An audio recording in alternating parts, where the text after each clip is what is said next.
था, बड़े प्रसन्न थे। एक दिन उसको देर हो गई जंगल से आने में। किसको? अजामिल को। जैसे उसको देर हुई तो घर में माँ परेशान हो गई, बीवी परेशान हो गई, पिता भी बोले अब तक वो आया नहीं। कहाँ तो 1 घंटे में आ जाता था, कहाँ 4 घंटे हो गए। और जंगल में उसे क्यों देर हुई जानती हैं? वहां पर उसने एक दृश्य देखा। ये जो आंखें होती हैं, कहते हैं जिसको भगवान की राह में चलना है तो आंखों से भी ऐसा दृश्य देखें जो भगवान से ही मिलता जुलता हो, कानों से भी ऐसा भजन सुने जिसमें भगवान की महिमा का गुणगान होता हो। नहीं, काम तुरंत प्रविष्ट करता है आंखों से और कान से। ये काम भावना है, किसके मन में कब जग जाए ये उम्र नहीं देखता। उसने क्या देखा कि जंगल में एक पुरुष है, पुरुष के साथ में एक वैश्या है और वैश्या बड़ी सुंदर है। वो उसको देखता ही रह गया। वैश्याओं का तो काम ही होता है पैसा लूटना खसूटना, उनका कोई अपना एक पति नहीं होता। जब वो पुरुष वहां से चला गया तो जो ये ब्राह्मण था अजामिल, वो गया और घुटने टेक दिए वैश्या के सामने। बोले देवी, मैं आपको देखते ही आप पर मोहित हो गया और आसक्त हो गया। अब आप एक काम करिए कि तो आप मेरे साथ मेरे घर को चलिए। मेरे पास बहुत धन है, बड़ी संपत्ति है। अगर आप ऐसा नहीं करेंगे तो मैं यही जंगल में जान दे दूंगा, लेकिन घर वापस नहीं जाऊंगा। क्यों? तेरे बिना मैं रह ही नहीं सकता। वैश्या को तो धन चाहिए था। बोले कितना धन है तेरे पास? बोले जितना तुम कहोगी देवी उससे दुगना ला करके दूंगा। बोले तो चल ठीक है। वो वैश्या को लेकर के पहुंचा। 4 घंटे बाद अपने घर में माँ बाप उसकी घरवाली बच्चे सब दुखी हैं, परेशान हैं कि अब तक वो आए नहीं।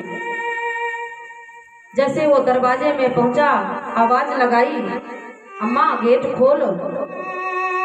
गेट खोला तो सारा परिवार बाहर निकला, क्योंकि वो सब उसका इंतजार कर रहे थे। वैश्या ने कहा ये सब कौन है? बोले ये मेरी माँ है, पिता है, घरवाली है, बच्चे हैं। तो बोले फिर मुझे क्यों लाया है? मैं कहाँ रहूंगी? बोले देवी मैं, बहुत बड़ा मकान है, बहुत धन है। बोले नहीं, अगर मुझे रखना है तो इन्हें सबको निकाल दे, और नहीं मैं तो ये चली। वो ब्राह्मण इतना आसक्त हो चुका था कि अपनी धर्मशिला पत्नी को त्याग दिया, माँ बाप को त्याग दिया, बच्चों को निकाल दिया। किसके चक्कर में? वैश्या के चक्कर में। वो बेचारे रोते बिलखते उसका परिवार चला गया और वैश्या आ गई घर के अंदर। अब तो वो बड़ा प्रसन्न है कि जाने मुझे संसार की सारी संपत्ति मिल गई हो। सुबह सुबेरा हुआ, वो पंडित उठा।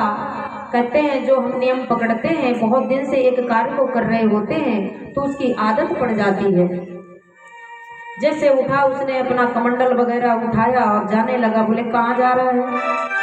बोला गंगा स्नान कर ले, नदी में नहा करके आऊंगा। बोले बाथरूम में नहा। नहीं मैं चली जाऊंगी।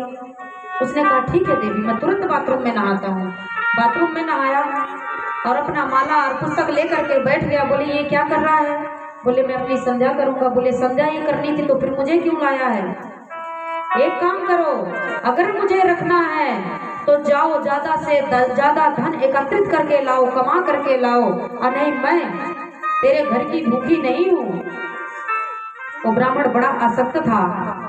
वो बोला जैसा देवी आप कहेंगी मैं वैसा करूंगा, बस आपसे एक ही विनती है कि आप मुझे छोड़ करके मत जाना। देखो ये है माया, ये माया है, ये मन है, किसको कब गिरा दे कुछ पता नहीं चलता। अब वो गया अजामिल। अब देखिए ईमानदारी से अगर काम किया जाएगा तो आप दिन भर में कितना कमाओगे? 100, 200 या 500। अगर अच्छी बड़ी खासी पोस्ट है, बढ़िया बिजनेस है तो 1000, 2000 रुपया बच गए। इससे ज्यादा तो कोई ईमानदारी में कमा नहीं सकता। उसने क्या किया कि छोटी मोटी चोरियां करी और धन लाया। जब लाया तो दिया। वैश्या बोली इतने में काम नहीं चलेगा, ज्यादा से ज्यादा धन ला। ये करते करते कहा तो वो ब्राह्मण अजामिल के नाम से उसको गांव वाले जानते थे। उसका नाम पड़ गया डाकू अजामिल। कर्म प्रधान होता है।